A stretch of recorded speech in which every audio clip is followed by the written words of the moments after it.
something like that. Now, I've never had it up there.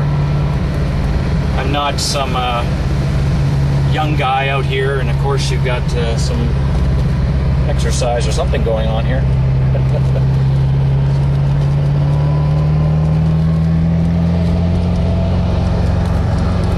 I have never raced this car.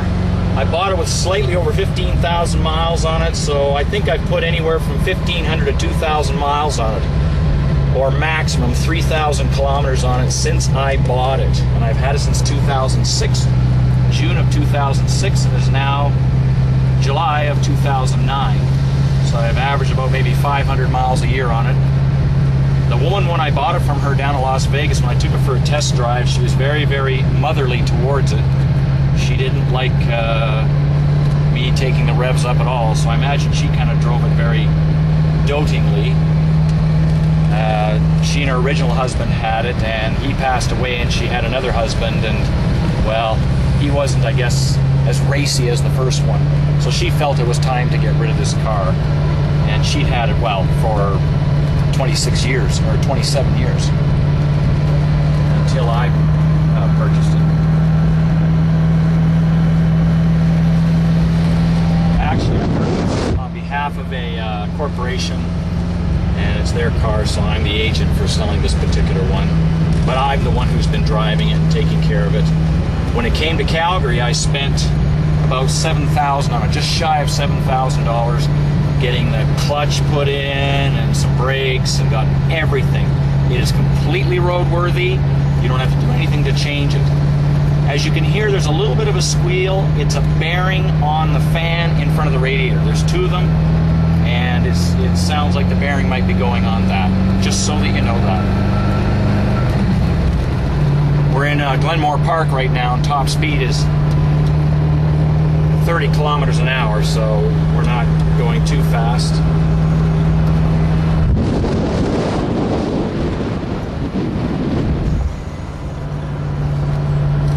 But we're going to take it out on Glenmore Trail, so you can, it'll be a little bit faster on Glenmore, depending on what the traffic is like at this time of night, which is 7:45 in the evening.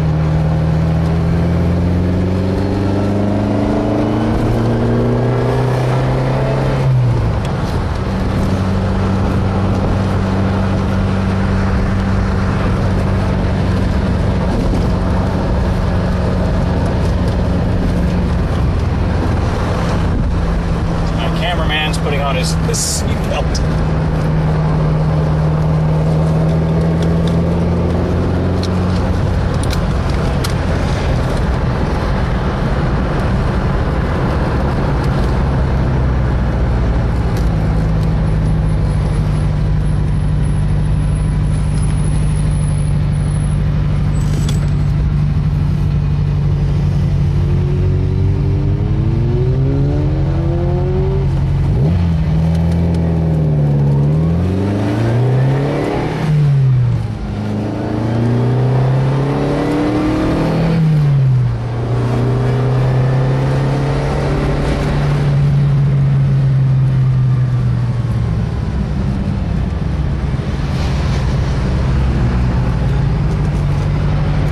Not fast in the upstart, but on the highways, the biggest capability of this particular car is its handling.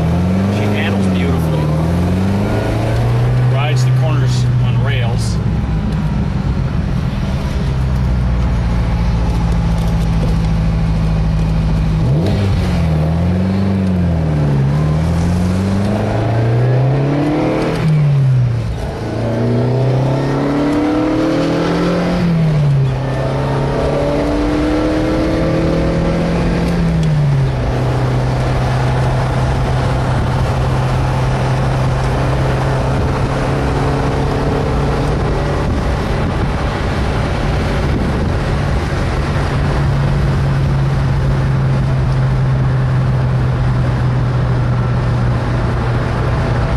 Car's got rack and pinion steering.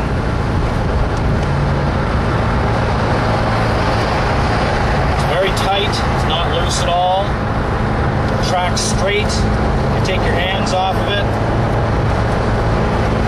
Lots of meat left on the tires, although They're looking a little old, but they have lots of meat on them.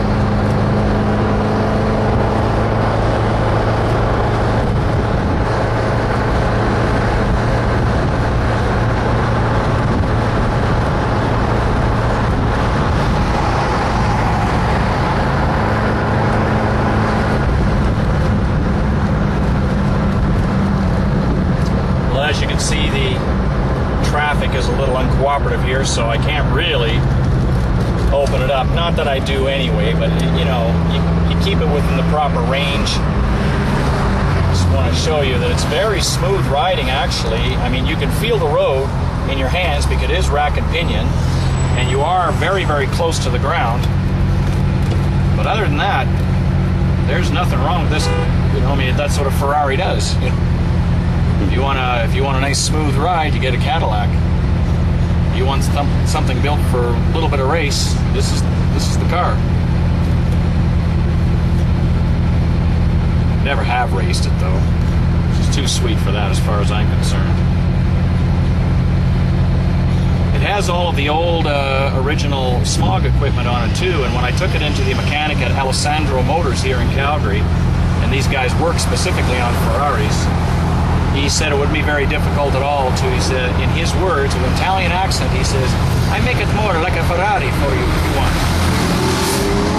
But I haven't done it yet. So I imagine another mechanic friend of mine, he told me that to simply change that, you just cut the smog belt and it'll work very effectively. It's got air conditioning as well. If you want to have a little bit more horsepower, apparently you can just take the air conditioning offline too. I hate to get rid of it. This summer's the most I've driven it, and I'm getting really used to it. I really like it. It's a perfect little bombing around car, going and picking up stuff, and you get the looks from the women too. Not that I know that you would want to buy the car for that, I know that, but just so you know, if you don't want to attract, you know, members of the opposite persuasion, this might not be the car that you want to get though.